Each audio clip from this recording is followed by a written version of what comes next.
Hello दोस्तों, जैसा कि आपने थंबनेल में पढ़ा ही होगा कि अगर आप अपनी लाइफ में उम्मीद हार रहे हो या किसी प्रॉब्लम में हो और उस प्रॉब्लम से लड़ने के लिए मोटिवेशन ढूंढ रहे हो तो ये वीडियो आपके लिए ही है। जी हाँ, भले ही यार आप वीडियो को आखिरी में जाके शेयर मत करना, लाइक मत करना या सब्सक्राइब मत करना, पर मेरे दोस्त इस वीडियो को पूरा जरूर देखना क्योंकि ये आपके प्रॉब्लम से लड़ने में आपकी मदद जरूर करेगा। आज हम आपकी मोटिवेशन को बूस्ट अप करने के लिए एक कहानी लेकर आए हैं क्योंकि कहानियाँ एक ऐसी चीज़ है जो कम टाइम में बहुत अच्छी बातें सिखा जाती है।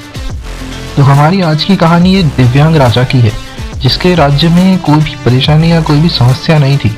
सभी लोग उस राजा से बहुत खुश थे और ऊपर वाले का धन्यवाद करते थे कि इतने अच्छे राजा को उनकी जिंदगी में भेजा है। वह एक्चुअल में जो राजा था वो दिव्यांग था। उसकी एक आंख नहीं थी और एक पैर नहीं था और फिर भी वो राजा उस बात का कोई मलाल नहीं करता था।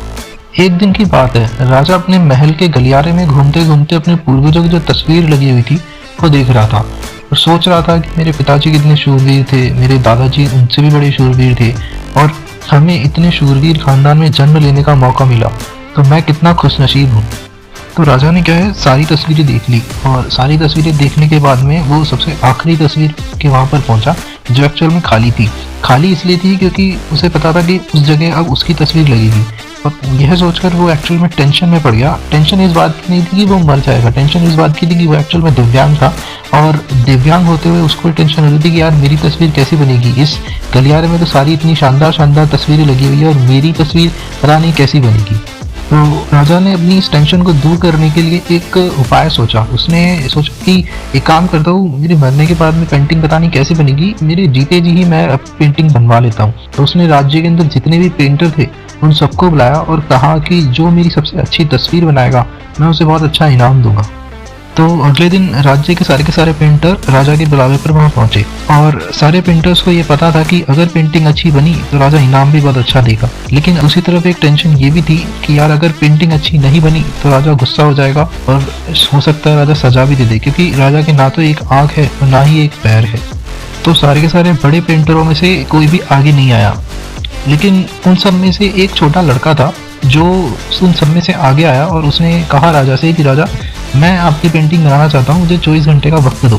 अब सारे के सारे बड़े पेंटर ये सोच रहे थे कि यार ये पता नहीं कैसे ये पेंटिंग बनाएगा और राजा जरूर से इसको कोई ना कोई सजा जरूर देगा।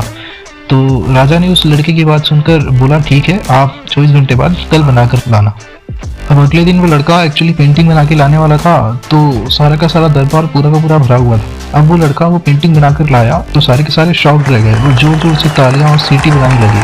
और जब राजा ने वो पेंटिंग देखी तो वो बहुत खुश हो गया और उसने कहा कि वाह, इससे बढ़िया तस्वीर मेरी बन नहीं सकती थी। और राजा लड़के से बहुत खुश हुआ और उसने उसको बहुत सारा इनाम दिया। तो अब आप लोग सोच रहे होंगे कि यार उस राजा की क्या ही पेंटिंग बनी होगी जिसकी ना तो एक आंख थी और ना ही एक पैर, ये तो बस ऐसे ही स्टोरी को खत्म कर दिया और इसमें किस बात का मोटिवेशन है।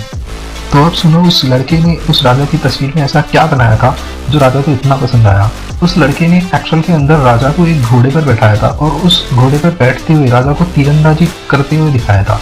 तो बेसिकली तीरंदाजी करते हुए उसने राजा की सिर्फ एक टांग दिखाई थी जो एक्चुअल में राजा की है और उसे तीरंदाजी करते हुए दिखाया था जिसके अंदर उसकी एक आंख बंद दिखाई थी।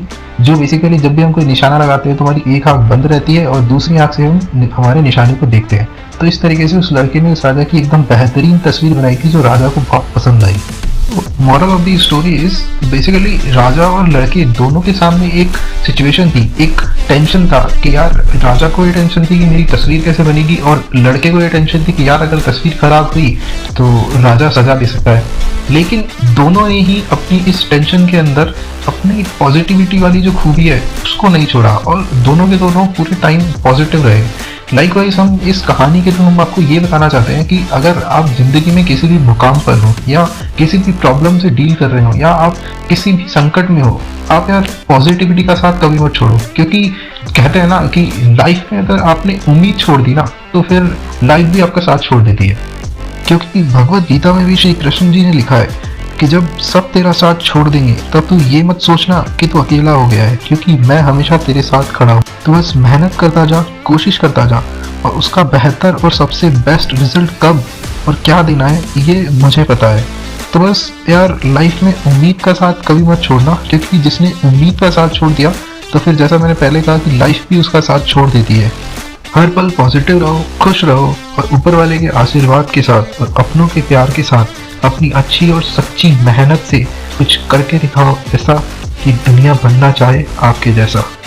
अच्छा दिखने के लिए नहीं, अच्छा बनने के लिए। इज्जत और तारीफ मांगी नहीं जाती, कमाई जाती। सपने वो नहीं है जो हम नींद में देखते हैं, सपने वो हैं जो हमारी नींद उड़ा देते हैं। अगर जिंदगी को समझना है तो पीछे देखो, लेकिन अगर जिंदगी को जीना है तो आगे देखो। एट लास्ट मैं आप सबके लिए एक मोटिवेशनल लाइन बोलना चाहूंगा कि सौभाग्य भी उसे ही मिलता है, कि सौभाग्य भी उसे ही मिलता है जिसने अपने आप को उस काबिल बनाया है। इसी के साथ आज का वीडियो हम यही खत्म करते हैं। Thank you. जय हिंद, जय भारत।